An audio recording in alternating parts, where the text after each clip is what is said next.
राहुल गांधी की तरफ से जो ट्वीट आता है, उसमें जो पहला ट्वीट आता है उसमें होता है, we have march to PM Modi's house to demand answers from him for the brutalities against young students yesterday. यानी कि जो छात्रों के ऊपर, प्रदर्शन के ऊपर जो लाठियां भांजी गई, जो कुछ हुआ उनके साथ, तो उसका जवाबदेही के लिए हम यहाँ पर आए हैं। The government doesn't want to take any accountability और does it want to have a debate on it in parliament, कि चर्चा नहीं करना चाहती है पार्लियामेंट के भीतर और ना ही अकाउंटेबिलिटी लेना चाहती है। PM and HM must resign for destroying the future of India's youth. तो बाकायदा ये भी कहते हैं कि यूथ का जो है वो फ्यूचर आप डिस्ट्रॉय कर रहे हैं, उसकी अकाउंटेबिलिटी लेते हुए आपको इस्तीफ़ा दे देना चाहिए। तो एक ट्वीट उनका ये आता है और उसके बाद उन्होंने फिर दोबारा वो जब वहाँ पर अपना धरना प्रदर्शन चालू रखे हुए होते हैं, इस बीच सरकार को भी समझ में आ जाता है कि वो एलओपी है। तो ऐसे में पुलिस को सख्त निर्देश हैं कि भाई आप वहाँ पर वेट एंड वॉच की स्थिति बनाए रखें जब तक सरकार की तरफ से आपको क्लियर कट इंस्ट्रक्शन ना हो, क्योंकि सिक्योरिटी फोर्सेस के लिए अपने आप में बहुत चैलेंज था। हाई सिक्योरिटी जोन है, सेंसिटिव एरिया है, सामने एलओपी बैठा हुआ है, जो प्रदर्शन कर रहे हैं वो कोई प्रदर्शनकारी नहीं है कि आप उन्हें हाथ से घसीट कर ले जाएं। संवैधानिक पदों पर बैठे हुए लोग हैं, सांसद हैं, जनता के चुने हुए प्रतिनिधि हैं। तो ऐसे में बहुत फूक फूक कर कदम रखना है। तुरंत सरकार की तरफ से आपको बता दें कि तुरंत पीएमओ में राज्य मंत्री डॉक्टर जितेंद्र सिंह जो हैं उनको भेजा जाता है। उनके साथ होम सेक्रेटरी भी मौजूद होते हैं और वो राहुल को मनाने की, बुझाने की कोशिश करते हैं। राहुल की डिमांड की बातें वो सुनते हैं और राहुल की डिमांड जो है, ऐसा उनका कहना है। डॉक्टर जितेंद्र सिंह ने जब बाद में बयान दिया, क्योंकि बातचीत विफल रही, तो उन्होंने बाद में बयान दिया कि राहुल की डिमांड जो है वो चेंज हो रही थी, वो गोल पोस्ट चेंज कर रहे थे, हर बार पे कह रहे थे मेरी मर्जी। उन्होंने पहले कहा था कि भाई हम पेपर लीक के मुद्दे पर चर्चा चाहते हैं, तो उसके लिए उन्होंने कहा कि हम आश्वासन देते हैं कल सदन में हम ये करेंगे। लेकिन फिर उसके बाद वो छात्रों पर जो लाठीचार्ज हुआ उस पर भी चर्चा की मांग करने लग गए, धर्मेंद्र प्रधान के इस्तीफे की मांग करने लग गए। लेकिन लगातार ये डॉक्टर जितेंद्र सिंह ने अपना पक्ष रखा। बाद में राहुल से मुलाकात जब विफल रही उसके बाद राहुल गांधी को समझाने बुझाने की लगातार कोशिश करते रहे, लेकिन बातचीत तब टूटी जब होम सेक्रेटरी भी जब उनको लगातार कह रहे थे कि सिक्योरिटी हासिल से आप समझिए, आप जिम्मेदार पद पर बैठे हुए व्यक्ति हैं। तो ये सूत्र कह रहे हैं हमारे कि जब उनसे लगातार बातचीत करते तो उन्होंने कहा कि जाइए आप अपने होम मिनिस्टर से कहिए इस्तीफा दे दें।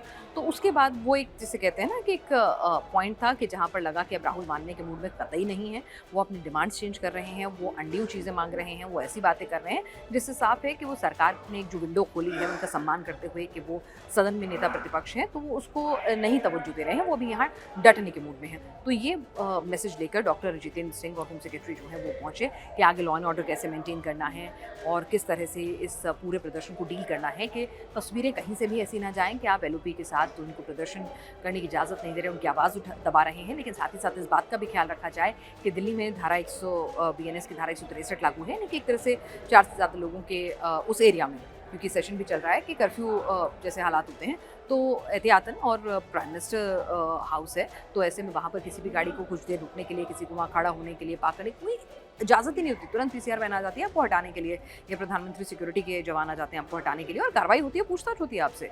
तो ऐसे में वहाँ पर उस प्रोटोकॉल का भी खूब ध्यान रखना था। और इस बीच आपको बताऊं कि इस बीच जब ये सब कुछ चल ही रहा होता है, राहुल गांधी के सोशल मीडिया अकाउंट से एक और ट्वीट आता है जिसमें वो कहते हैं, छात्रों पर हमला हर भारतीय परिवार पर हमला है। प्रधानमंत्री मोदी को लगता है कि वो बिना जवाब दिए, बिना किसी नतीजे का सामना किए बच निकलेंगे। नहीं कर पाएंगे इस बार, तो बिल्कुल भी नहीं। तो उनके इरादे साफ हो जाते हैं कि इस बार नहीं ऐसा होगा। मैं हर उस देशभक्त भारतीय से अपील करता हूं जो मानता है कि हमारे छात्रों को न्याय मिलना चाहिए। प्रधानमंत्री आवास के सामने हमारे धरने में शामिल हों।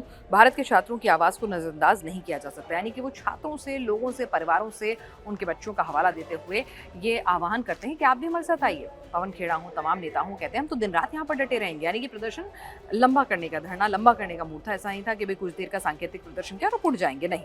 आह्वान था लोगों को वहाँ जोड़ने का। और जैसे जैसे दिन बीत रहा था तो कांग्रेस के सांसद वहाँ मौजूद थे, राज्यसभा सांसद मौजूद थे, कुछ वरिष्ठ नेता मौजूद थे, सीएम आए हुए थे, वो कर्नाटक के वो मौजूद थे।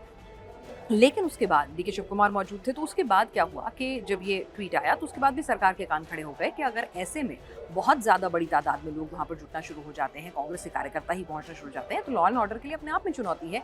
प्राइम मिनिस्टर्स हाउस है वो, तो ऐसे में कोई ना कोई एक्शन तो लेना होगा। सरकार ने बातचीत का रास्ता खोला, चैनल खोला, उस पर बातचीत बन नहीं रही है। तो धीरे धीरे करके डिटेन करना शुरू किया तमाम सांसदों को, बहुत ही प्यार से समझाते हुए। चरणजीत सिंह चन्नी की तस्वीरें हमने देखी, कुछ और पंजाब के सांसदों की तस्वीरें देखी, आंध्र प्रदेश के कुछ एमएलए आए हुए थे, उनकी तस्वीरें देखी, कुछ को समझा बुझा के, कुछ को हल्का सा हाथ से खींच कर ले जाके प्यार से कि भई आप चलिए, यहाँ स्थिति जो है वो ज़्यादा बिगाड़िए मत, आप खुद संवैधानिक पदों पर बैठे हुए लोग हैं, आप खुद रिप्रेजेंट करते हैं अपने देश के प्रतिनिधियों को, तो ऐसे में ये सही तरीका नहीं है।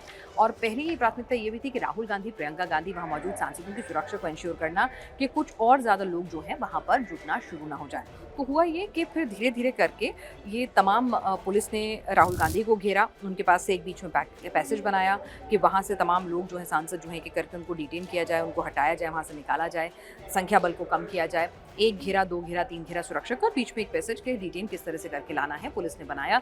किसी भी तरह का कोई बल प्रयोग नहीं, कुछ नहीं, क्योंकि देश के सांसद वहाँ मौजूद थे, मुख्यमंत्री वहाँ मौजूद थे। हालांकि डीके शिवकुमार पुलिस के समझाने बुझाने पर, क्योंकि उनको डिटेन नहीं किया जा सकता था, वो सिटिंग सीएम है, तो उन्होंने समझाया बुझाया, वो भी मामले की नज़ाकत को समझते हुए अपने आप ही चले गए।